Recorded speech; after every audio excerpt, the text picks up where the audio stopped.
So tell me about this whole fan fiction thing you've been getting into. I've seen you mention it at a few of your lectures. So let's say, hypothetically, you wanted to write a fictional story using pre-existing characters and worlds from pop culture. Let's say, for example, a story about Batman failing to pay his land taxes and having the Batcave repossessed as a result. That, Joe, would be fan fiction. Right, but isn't fan fiction just a way for people to get their rocks off? I mean, whenever I hear people talk about writing fan fiction, it seems like they just want two characters to fuck. Joe, you don't understand. While I concede that, yes, there are a fair few sexual fan fictions floating around the internet, that doesn't mean that they all have to be that way. In fact, many people use fan fiction as a way of coping with trauma.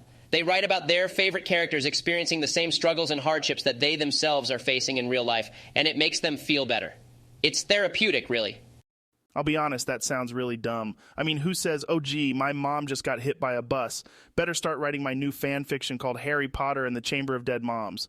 Wow, Joe, that's really insensitive to the fan fiction community. Maybe someone has written a story to cope with the loss of a parent figure, and you just made fun of them. Maybe I just don't get it. So other than therapy and porn, what's the point of writing these stories?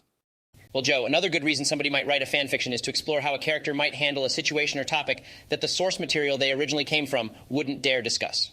Elaborate on that. What could you talk about in a fan fiction that the TV show or comic or whatever wouldn't talk about already? Well, just for example, the popular My Little Pony friendship is magic fan fiction called Cupcakes. It's a story about Pinkie Pie torturing, dismembering, and cannibalizing her best friend Rainbow Dash in her secret torture chamber underneath the town bakery. Given that the original show is rated TV YA7, they could never put the characters in such gruesome scenes. But the fans can, and they did. Wait, what the fuck? Is that real? Somebody wrote that? Oh yeah, and it's just one horror story out of thousands in the My Little Pony community. It's a whole genre called grim dark. Jesus Christ, I can't believe someone would even think of that.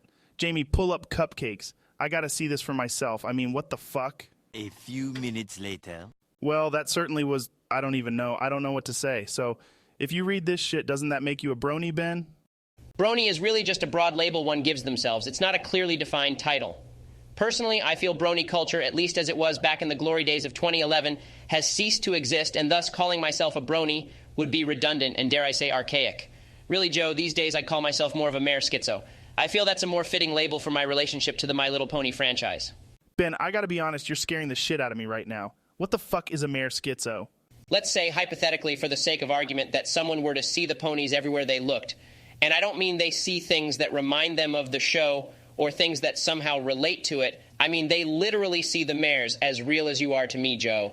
That's a mare schizo, and that's what life is like for me. Right now, sitting beside me is my pony waifu, Twilight Sparkle. Ben, there's nothing beside you. Are you playing a joke on me right now? Is this some sort of bit you're doing? I assure you, Joe, it's not a bit. The reason you can't see Twily is because you haven't ascended to my power level. See, I've seen all 9 seasons of My Little Pony Friendship is Magic no less than 16 times. I fall asleep watching the 2017 movie every single night. I have read over 2,000 fan fictions, and I haven't taken my meds in over a year. Okay, brony, mare schizo, whatever you want to call yourself. Just how does a grown man get into My Little Pony? What's so appealing about that show for anyone above the age of 8? Joe, you've got to at least give the show a fair chance before forming some militant opinion against it.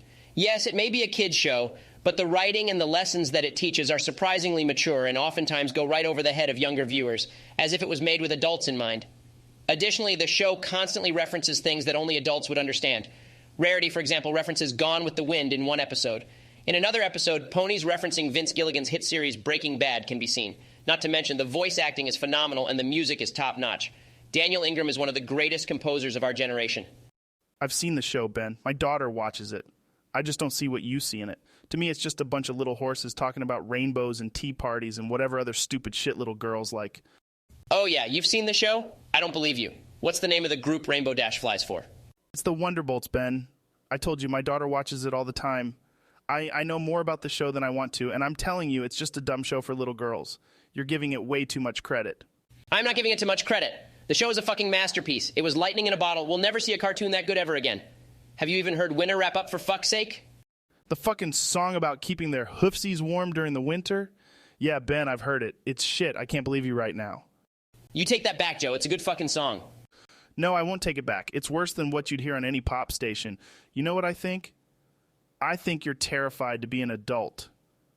I think time passed you by, and before you knew it, you woke up a grown man with a childhood left unfulfilled, a childhood that you can never revisit. So now you cling on to anything that even remotely makes you feel like a kid again, like these stupid cartoons. It's not about the writing or the music or the characters. It's about how when you watch the show, you imagine yourself as a kid sitting on your living room floor watching TV with a big bowl of cereal and not a care in the world. It's an escape from the soul-sucking reality of daily life in a society that feels more and more on the verge of collapsing with each passing day. That's what I think, Ben.